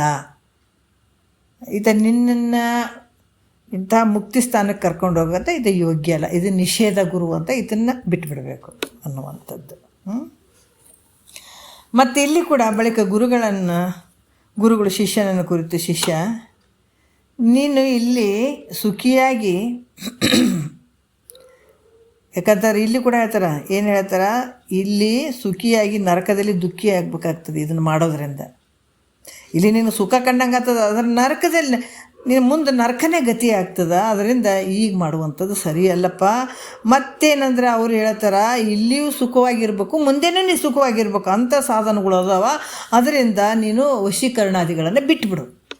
ನೋಡ್ರಿ, ಆತ ಏನು ಹೇಳ್ತಾನೆ, ನೋಡಪ್ಪ ನೀನು ಇದು ಹೆಂಗೈತೆ ಅಂತಾರೆ, ಇಲ್ಲಿ ಸುಖ ತೋರಿದಂಗೆ ಆಗ್ತದೆ, ಮುಂದೆ ಬರೀ ನರಕ ದುಃಖ ಆಗ್ತದೆ. ಅದಕ್ಕೆ ಹಿಂಗೆ ಮಾಡೋದು ಸರಿಯಲ್ಲ, ನೀ ಮಾಡೋಕ್ಕೆ ಹೋಗಬೇಡ. ನಾನು ಇನ್ನೂ ಒಂದು ಹೇಳ್ತೀನಿ, ಇಹದಲ್ಲೂ ಸುಖ ಐತೆ, ಪರಲೋಕದಲ್ಲೂ ಸುಖ ಐತೆ, ಅಂಥ ಸಾಧನ ಐತೆ. ಅದರಿಂದ ಈ ವಶೀಕರಣಾದಿಗಳನ್ನು ನೀ ಬಿಟ್ಬಿಡು. ಇಹಲೋಕದಲ್ಲಿ ಈತ ಹೇಳ್ತಾನೆ ನೋಡ್ರಿ, ಎಷ್ಟು ಅದ್ಭುತವಾಗಿ ಹೇಳ್ತಾನೆ. ಯಾವುದಕ್ಕೆ ಅದಕ್ಕೆಲ್ಲ ನೀನು ಹಿಂಸೆ ಮಾಡಿ ಪಾಪಕ್ಕೆ ಗುರಿ ಆಗಬೇಡ, ನರಕ ದುಃಖವನ್ನು ಅನುಭವಿಸ್ಬೇಡ, ನಿನಗೆ ಇಹದಲ್ಲೂ ಸುಖ ಐತೆ, ಪರಲೋಕದಲ್ಲೂ ಸುಖ ಐತೆ, ಅಂಥ ಸಾಧನ ಐತೆ, ನಾ ಹೇಳ್ತೀನಿ ನಿನಗೆ. ಅದು ಯಾವ್ದು ರೀ? ಆಶ್ಚರ್ಯ ಆಗ್ತದಲ್ಲ. ಅದಕ್ಕೆ ಇಂಥ ಈ ವಶೀಕರಣ, ಮಾಟ, ಮಂತ್ರ, ಅವ್ರಿಗೆ ಸಾಯಿ ಬಿಡೋದು, ಅವ್ರಿಗೆ ಹಿಂಗೆ ಮಾಡೋದು, ಅವರಿಗೆ ಇವೆಲ್ಲ ಬಿಟ್ಬಿಡು. ಕುಂತಲ್ಲಿ ಆ ವಸ್ತುಗಳನ್ನು ಪ್ರಾಪ್ತಿ ಮಾಡ್ಕೊಳ್ಳುವಂಥ ಯಂತ್ರತಂತ್ರಗಳನ್ನು ಇವೆಲ್ಲ ಬಿಟ್ಬಿಡು. ಯಾಕಂದ್ರೆ ಪಾಪದ ಕೆಲಸ ಅದಾವ, ಮುಂದುವಾದ್ರೆ ರವರವರ ನರ್ಕ ಅದ, ನೀನು ತಪ್ಪಿದ್ದೆಲ್ಲ ಇದು ಬರೆದು ಇಟ್ಕೊಳ್ಳೇಬೇಕು. ಅದಕ್ಕೆ ಈ ರೀತಿ ಐತೆ, ಅದಕ್ಕೆ ಅದು ಬಿಟ್ಬಿಡಪ್ಪ, ಬಿಟ್ಬಿಡು. ಆದರೆ ಇಹದಲ್ಲೂ ಸುಖದಲ್ಲೂ ಇರಬೇಕನ್ನುವಂಥದ್ದು ಒಂದು ಸಾಧನ ಐತೆ. ಆ ಸಾಧನ ನಾನು ನಿನಗೆ ಹೇಳ್ತೀನಿ. ಇಲ್ಲಿ ಏನು ಮಾಡು ನೀನು? ಇಹಲೋಕದಲ್ಲಿ ಯಜ್ಞಯಾಗಾದಿಗಳನ್ನು ಮಾಡು. ಅವನು ಬಿಡು, ವಶೀಕರಣಾದಿ ಯಂತ್ರ ಮಂತ್ರವನ್ನು ಎಲ್ಲ ಬಿಟ್ಬಿಟ್ಟು ಇಹಲೋಕದಲ್ಲಿ ಯಜ್ಞಯಾಗಾದಿಗಳನ್ನು ಮಾಡಿ ಇಂದ್ರಾದಿ ದೇವತೆಗಳನ್ನು ನೀನು ಸಂತೃಪ್ತಿಪಡಿಸು. ದೇವತೆಗಳು ಅದರಲ್ಲ, ಯಜ್ಞ ಯಾಗಾದಿಗಳನ್ನು ಮಾಡು. ಅವ್ರು ಏನು ಕೇಳಿದ್ದನ್ನು ನೀನು ಇಲ್ಲಿ ಕೊಡ್ತೀಯಲ್ಲ, ಅದರಿಂದ ಏನಾಗ್ತದೆ, ದೇವತೆಗಳೆಲ್ಲ ಸಂತೃಪ್ತಿಯನ್ನು ಹೊಂದುತ್ತಾರೆ. ಮತ್ತು ಇನ್ನು ಒಳ್ಳೆಯ ಕೆಲಸಗಳನ್ನು ಮಾಡು. ಕೆರೆ ಮಾಡು, 4 ಜನರಿಗೆ ನೀರಿನ ಉಪಯೋಗ ಆಗ್ತದೆ, ಹೊಲಗಳಿಗೆ ಉಪಯೋಗ ಆಗ್ತದೆ, ದನ ಕರುಗಳಿಗೆ ಉಪಯೋಗ ಆಗ್ತದೆ. ಕೆರೆಯನ್ನು ಮಾಡು, ಕೆರೆಯನ್ನು ಕಟ್ಟಿಸು. ಮತ್ತು ಬಾವಿಯಲ್ಲಿ ಕೂಡ ಎಲ್ಲ ಜನರಿಗೆ ಕುಡಿಲಿಕ್ಕೆ, ದನ ಕರುಗಳಿಗೆ ಕುಡಿಲಿಕ್ಕೆ ಒಳ್ಳೆಯ ಪುಣ್ಯದ ಕೆಲಸ ಐತೆ. ಬಾವಿಯನ್ನು ತೋರಿಸು, ಅಲ್ಲಲ್ಲಿ ನಿನಗೆಲ್ಲಿ ಇರ್ತದೆ, ಅಲ್ಲಿ ನಿನ್ನೆಲ್ಲ ದುಡ್ಡು ಇತ್ತು, ಆಸ್ತಿ ರೊಕ್ಕ ರೂಪಾಯಿ ಇತ್ತಂದ್ರೆ ಮಾಡಿಸು. ಮತ್ತು ಉಪವನಾದಿಗಳನ್ನು ನಿರ್ಮಿಸು. ಅನ್ನ, ವಸ್ತ್ರ, ಧನಧಾನ್ಯಗಳನ್ನು ದಾನ ಮಾಡು. ಇರಲಾರ್ದವರಿಗೆ ಅನ್ನ ಕೊಡು, ಊಟ ಇರಲಾರ್ದವರಿಗೆ ಅನ್ನ ಕೊಡು, ವಸ್ತ್ರಗಳನ್ನು ಕೊಡು, ನೀರು ಕೊಡು, ಇವೆಲ್ಲ ಮಾಡು. ಯಾಕಂದ್ರೆ ನಾವೀಗ ಬ್ಯಾಸಿಗೆ ಒಳಗೆ ಅರವಂಟಿಗೆ ಅದು ಇದು ಇಟ್ಟಿರ್ತಾರೆ, ಅರವಟ್ಟಿಗೆ ಇವೆಲ್ಲ ಇಟ್ಟಿರ್ತಾರೆ ನೋಡ್ರಿ, ಅಲ್ಲೆಲ್ಲೆಲ್ಲಿ ಇಟ್ಟಿರ್ತಾರೆ, ಎಲ್ಲೋ ಒಂದು ಕಡೆ ಸಹಾಯ ಮಾಡ್ತಿರ್ತಾರೆ. ಈ ರೀತಿ ಈ ದಾನ ಧರ್ಮಗಳನ್ನು ಮಾಡು. ಹಿಂಗೆ ಪರೋಪಕಾರ ಪುಣ್ಯ ಕರ್ಮಗಳನ್ನು ಮಾಡೋದ್ರಿಂದ ಏನಾಗ್ತದಪ್ಪ? ಪರೋಪಕಾರಯ ಪುಣ್ಯಯ ಪಾಪಯ ಪರಪೀಡನ. ಅದಕ್ಕೆ ಈ ರೀತಿ ಪರೋಪಕಾರದ ಒಂದು ಪುಣ್ಯದ ಕರ್ಮಗಳನ್ನು ಮಾಡೋದ್ರಿಂದ ನಿನಗೆ ಇಹದಲ್ಲೂ ಸುಖ ಸಿಗ್ತದೆ, ಮತ್ತು ಕೀರ್ತಿ ಕೂಡ ದೊರೀತದೆ ನಿನಗೆ. ಮತ್ತು ಪರಲೋಕದಲ್ಲಿ ಕೂಡ ಸ್ವರ್ಗಾದಿ ಭೋಗಗಳಲ್ಲಿ ಕೂಡ ಸುಖವಾಗಿರ್ತಿದೆ ನೀನು ಅಂತ ಯಜ್ಞಾದಿ ಪುಣ್ಯ ಕರ್ಮಗಳಲ್ಲಿ ಆ ಮನಸ್ಸನ್ನು ತೊಡಗಿಸ್ಲಿಕ್ಕೆ ಹೇಳತ್ತಾನಿತ. ಯಾರು? ಕಾಮ್ಯಗುರು. ನೀನು ಮನಸ್ಸಿನಲ್ಲಿ ಇಟ್ಕೊಂಡು ನೀನು ಯಜ್ಞ ಯಾಗಾದಿಗಳನ್ನು ಮಾಡು, ನೀನು ಹೇಳಿದಂಥವು ಸಿಗ್ತಾವೆ, ಸ್ವರ್ಗಾದಿ ಭೋಗಗಳನ್ನು ಅನುಭವಿಸ್ತಿದ್ದು, ಇಹಲೋಕದಲ್ಲೂ ಸುಖ ಐತೆ ನಿನಗೆ. ಈ ರೀತಿ ಯಜ್ಞಾದಿ ಪುಣ್ಯ ಕರ್ಮಾದಿಗಳಲ್ಲಿ ನೀನು ಪ್ರವೃತ್ತಿ ಆಗು ಅಂತ ಹೇಳಿ ಅದರಲ್ಲಿ ಆ ಮನಸ್ಸನ್ನು ತೊಡಗಿಸ್ಲಿಕ್ಕಸ್ತಾನ. ಆ ರೀತಿ ಹೇಳುವಂಥವ್ನು ಯಾರು ಅಂದರೆ ಕಾಮ್ಯಗುರು ಈತ. ಈ ರೀತಿ ಹೇಳಿಸ್ಕೊಳ್ತಾನೆ. ಮತ್ತಿಲ್ಲಿ ನಾವು 2ನೇ ನುಡಿ ನೋಡೋಣ. ಸೂಚಕ ವಾಚಕ ಗುರುಗಳ ಬಗ್ಗೆ ಹೇಳಿದರು, ನಿಷೇಧ ಗುರುವಿನ ಬಗ್ಗೆ ಹೇಳಿದರು, ಮತ್ತು ಯಾರು ಹೇಳಿದ್ರು? ಕಾಮ್ಯ ಗುರುವಿನ ಬಗ್ಗೆ ಹೇಳಿದರು. ಅಂತ ಎರಡೂ ಇಹದಲ್ಲೂ ಮತ್ತು ಪರಲೋಕದಲ್ಲಿ ಎರಡೂ ನಿನಗೆ ಆನಂದ ಐತೆ, ನೀ ಬೇಡದಂಥದ್ದು ನೀನು ಭಾಳ ಸುಖಿಯಾಗಿರ್ಬೋದು ಅಂತ ಈತ ಹೇಳಿದ.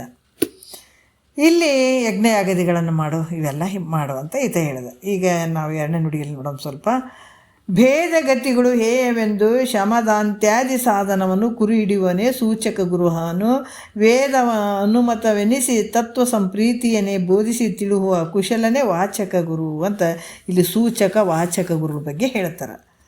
ಇಲ್ಲಿ ಏನು ಹೇಳ್ತಾರಪ್ಪ ಅಂದ್ರೆ, ಭೇದಗತಿಗಳು ಅಂದರೆ ಲೋಕಾಂತರ ಭೋಗಗಳನ್ನು ಹೊಂದುವಂಥದ್ದು. ಇದು ಹೇಯವೆಂದು ಅಂದರೆ ಬಿಡಲಿಕ್ಕೆ ಯೋಗ್ಯವಾಗಿರುವಂಥದ್ದು. ಮತ್ತು ಇವ್ರು ಮುಂದೆ ತಿಳಿಸ್ತಾರೆ. ಏನು ತಿಳಿಸ್ತಾರೆ? ಶಿಷ್ಯ, ನೀ ಯಜ್ಞಾದಿಗಳ ಕರ್ಮಗಳನ್ನು ಮಾಡ್ತಿದ್ದೆಪ್ಪ.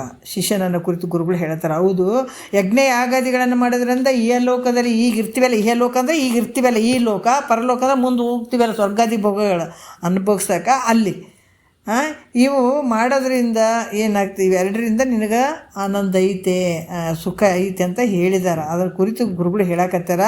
ಯಜ್ಞಾದಿ ಕರ್ಮಗಳನ್ನು ಮಾಡಿ ದೇಹ ತ್ಯಾಗ ಮಾಡಿದ ನಂತರ ನೀ ಎಲ್ಲಿಗೆ ಹೋಗ್ತೀವಿ? ಸ್ವರ್ಗಕ್ಕೆ ಹೋಗಿ ಅಲ್ಲಿ ದೇವಲೋಕದ ಒಂದು ಸಂಬಂಧಿ ಆದಂಥ ದೇವಲೋಕದಲ್ಲಿರುವಂಥ ಒಂದು ಯಾವುದು ಅದ್ಭುತವಾದಂಥ ಭೋಗಗಳನ್ನು ಅನುಭವ ಮಾಡ್ತೀವಿ. ಹೌದಿಲ್ಲ?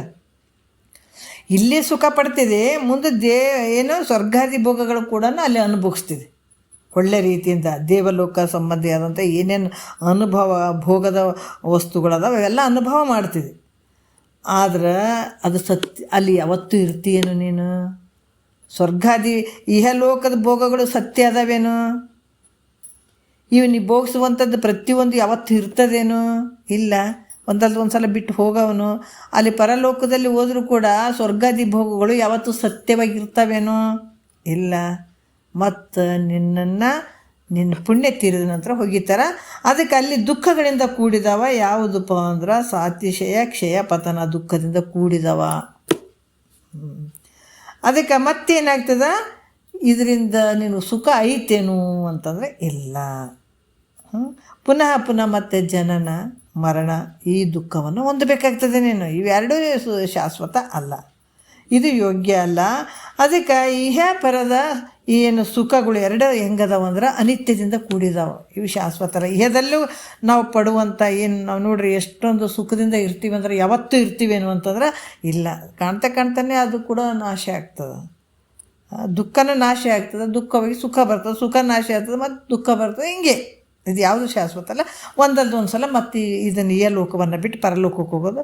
ಅಲ್ಲಿ ಕೂಡ ನೀನು ಪುಣ್ಯ ಎಷ್ಟಿರ್ತದೆ ಅಲ್ಲಿ ಮಾತ್ರ ಇರ್ತಿದ್ದೆ. ತಿರ್ಗಾ ಮತ್ತೆ ಇದಕ್ಕೆ ಬರಬೇಕಾಗ್ತದೆ, ಮರ್ತ್ಯಲೋಕಕ್ಕೆ ಬರಬೇಕಾಗ್ತದೆ. ಅದಕ್ಕೆ ಇವೆರಡೂ ಸುಖಗಳು ಅನಿತ್ಯದಿಂದ ಕೂಡಿದಾವ. ಅದಕ್ಕೆ ಇದು ಬಿಡಲಿಕ್ಕೆ ಯೋಗ್ಯವಾಗಿರುವಂಥದ್ದು. ಇದು ಬಿಟ್ಟುಬಿಡು. ನಿತ್ಯ ಸುಖವಾದ ಮೋಕ್ಷವನ್ನು ಪಡೆಯುವಂಥದ್ದು ವಿಹಿತ ಅದ ನೋಡು.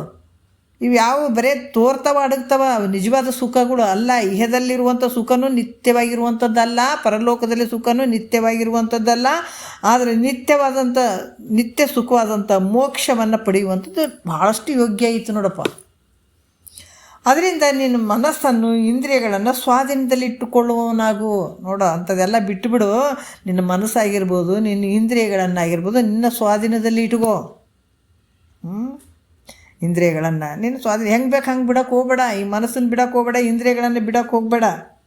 ಯಾಕಂತಂದ್ರೆ ಈ ಮನಸ್ಸು ಹೆಂಗದ ಅದನ್ನು ನಿಗ್ರಹ ಮಾಡುವಂಥದ್ದು ಶಮೆ ಅಂದ್ರೇನು? ಮನಸ್ಸನ್ನು ನಿಗ್ರಹ ಮಾಡುವಂಥದ್ದು ಇದು ಶಮೆ ಅಂತ ಅನಿಸ್ಕೊಳ್ತದೆ. ಮತ್ತು ಇಂದ್ರಿಯಗಳನ್ನು ನಿಗ್ರಹ ಮಾಡುವಂಥದ್ದು ದಮ ಅನಿಸ್ಕೊಳ್ತದೆ.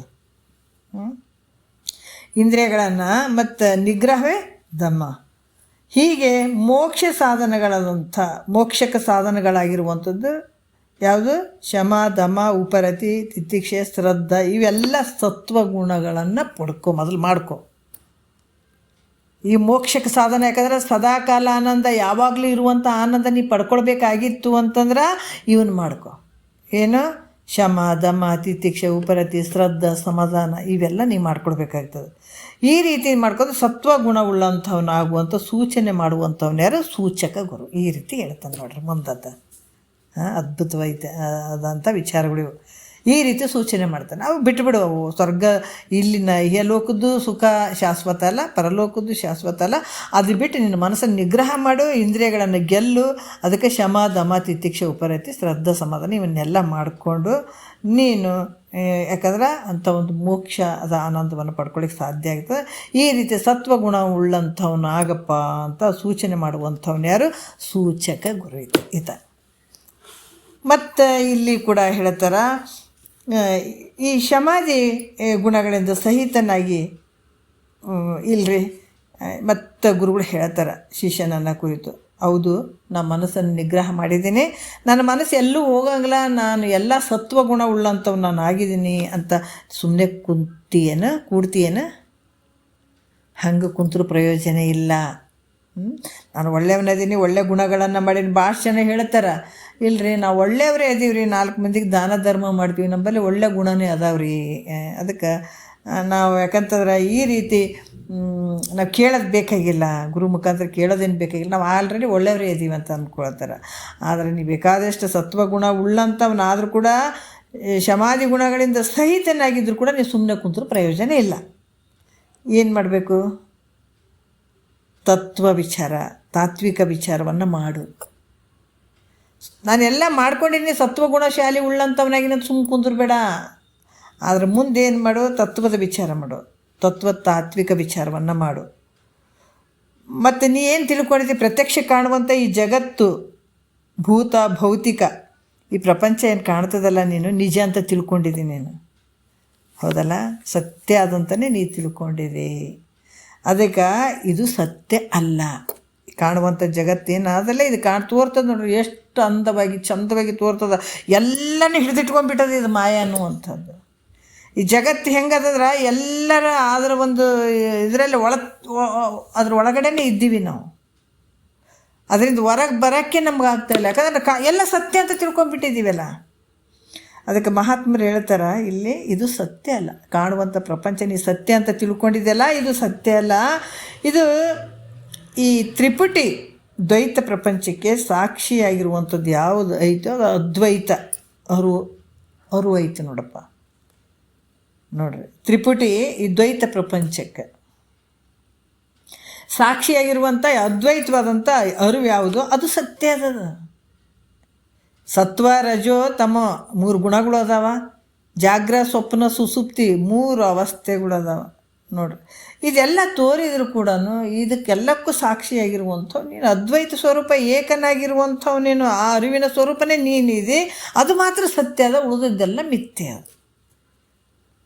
ಯಾಕಂದ್ರೆ ತ್ರಿಕಾಲದಲ್ಲಿ ಅಬಾಧ್ಯವಾಗಿರುವಂಥದ್ದು ನಿನ್ನ ನಿಜವಾದ ಸ್ವರೂಪ ಹೆಂಗೈತೆ 3 ಕಾಲದಲ್ಲಿ ಇರುವಂಥದ್ದು. ಆದ್ರೆ ದೃಶ್ಯವಾದಂಥ ಜಗತ್ತು ಹೆಂಗೈತೆ ಅಂದ್ರೆ ಮಿಥ್ಯೆ ಆಗ್ಯದ. ನೀನು ಹೆಂಗಿದೆ? ಜಗತ್ತನ್ನು ಕಾಣುವಂಥವು ನೀನು ಸತ್ಯ ಇದೆ, ತಿಳಿಸಿಕೊಳ್ಳುವಂಥದ್ದು ಮಿಥ್ಯೆ ಅದ. ಜಗತ್ತನ್ನು ನೋಡುವಂಥ ದೃಕ್ ರೂಪವಾಗಿರುವಂಥದ್ದು ನೀನು ಸತ್ಯ ಇದೆ, ದೃಶ್ಯವಾಗಿರುವಂಥದ್ದು ಮಿಥ್ಯೆ ಅದ. ಯಾವುದೇ ನೋಡ್ರಿ, ನೀವು ಏನೇನು ತಿಳ್ಕೊಳ್ತೀರಿ ಅವೆಲ್ಲ ಮಿಥ್ಯೆ ಅದಾವ ಅಂತ ತಿಳ್ಕೊಬೇಕು ನಾವು. ಜಗತ್ತಿನ ನಮ್ಮ ಕಣ್ಣಿಂದ ಏನೇನು ನೋಡಕತ್ತೀವಿಲ್ಲ ಇದೆಲ್ಲ ನೋಡ್ರಿ, ಎಲ್ಲಷ್ಟು ನಮ್ಮ ಶರೀರ ಹಿಡ್ಕೊಂಡೆ ಏನು ನಮ್ಮಿಂದ ತಿಳಿಸ್ಕೊಡ್ತಾವೋ ಅವೆಲ್ಲ ಮಿಥ್ಯೆ ಅದಾವೆ. ನೀ ತಿಳಿಯುವಂಥವನೇನಿದೆ, ನೀನು ಅರಿವಿನ ಸ್ವರೂಪ, ನೀ ಸತ್ಯ ಇದೆ. ಇಂಥ ಸತ್ಯ ಮಿಥ್ಯ ವಸ್ತುಗಳ ವಿಚಾರವನ್ನು ಏನು ಹೇಳ್ತದೆ ಇದು? ಇವೆಲ್ಲ ವಿಚಾರಗಳನ್ನು ಯಾರು ಹೇಳ್ತಾರೆ? ಶ್ರೋತ್ರಿಯ ಬ್ರಹ್ಮನಿಷ್ಠ ಸದ್ಗುರು ಹೇಳ್ತಾರೆ, ವೇದ ಹೇಳ್ತದೆ. ಅದರಿಂದ ನೀನು ಅವಶ್ಯಕವಾಗಿ ವೇದದ ವಿಚಾರಗಳನ್ನು, ವೇದ ಅಂದರೆ ಜ್ಞಾನ, ವೇದದ ವಿಚಾರಗಳನ್ನು ಮಾಡು. ಅಂಥವನ್ನು ನಿಜವನ್ನು ಕಂಡುಹಿಡಿ. ಸುಮ್ಮನೆ ಕೂಡೋದ್ರಿಂದ ಉಪಯೋಗ ಇಲ್ಲ. ಮೊನ್ನೆ ಇಂದ್ರಂದು ಒಂದು ಕತೆ ಬಂತು ನೋಡ್ರಿ, ಇಂದ್ರಂದು. ಯಾಕಂದ್ರೆ ಗುರುಗಳ ಹತ್ರ ಕೇಳ್ಕೊಂಡು ಕೇಸಿ ಹೋಗಿ ಅದನ್ನು ಎಷ್ಟು ವಿಚಾರ ಮಾಡಿ ಮತ್ತೆ ತಿರ್ಗಾ ಬಂದು ಕೇಳಿ ಅಂತ ವಿಚಾರಗಳನ್ನು ತಿಳ್ಕೊಂಡ. ಹಾಗಾಗಿ ಇಲ್ಲಿ ಕೂಡ ಈ ನಿಜವನ್ನು ಕಂಡು ಹಿಡಿಬೇಕಂತಂದ್ರೆ ನೀನು ಅದರಲ್ಲಿ ಪ್ರವೃತ್ತನಾಗಬೇಕಾಗ್ತದೆ. ಅದಕ್ಕೆ ಸುಮ್ಮನೆ ಕೂಡೋದ್ರಿಂದ ಪ್ರಯೋಜನ ಇಲ್ಲಪ್ಪ, ನಾನು ಸದ್ಗುಣಗಳನ್ನು ಪಡ್ಕೊಂಡಿದ್ದೀನಿ, ಇನ್ನು ನಾನು ಏನೂ ಮಾಡೋಂಗಿಲ್ಲ ಅಂತ ಸುಮ್ಮನೆ ಕೂಡಬಾರ್ದು, ಇದಕ್ಕೆ ಪ್ರಯತ್ನ ಪಡಬೇಕಾಗ್ತದಂತ. ಈ ರೀತಿ ನಿನ್ನ ನಿಜವನ್ನು ನೀ ತಿಳ್ಕೊ, ವಿಚಾರವನ್ನು ಮಾಡು. ಸತ್ಯ ವಸ್ತುಗಳ ವಿಚಾರವನ್ನು ಮಾಡುವಂಥದ್ದು ವೇದ ಹೇಳ್ತದೆ. ಅದನ್ನು ಅವಶ್ಯಕವಾಗಿ ನೀನು ವಿಚಾರ ಮಾಡಲೇಬೇಕಾಗ್ತದೆ. ಇಂಥ ನಿಜವನ್ನು ಕಂಡಿಡಿ. ಸುಮ್ಮನೆ ಕೂಡುವಂಥದ್ದು ಪ್ರಯೋಜನ ಇಲ್ಲ ಅಂತ ಹೇಳುವಂಥವನು ಯಾರು? ವಾಚಕ ಗುರು. ಇತಿಗ ವಾಚಕ ಗುರು ಅಂತ ಹೇಳ್ತಾರೆ. ಇದನ್ನೇ ಇಟ್ಕೊಂಡು ನಾಳೆ ಮಾತಾಡೋಣ. ಭಾಳ ಅದ್ಭುತವಾದಂಥ ವಿಚಾರಗಳನ್ನು ಹೇಳ್ತಾರೆ. ನೋಡೋಣ, ಒಂದೆರಡು ಗುರುಗಳು ಪಾದಕ್ಕೆ ಅರ್ಪಿಸಿ ಹರವು.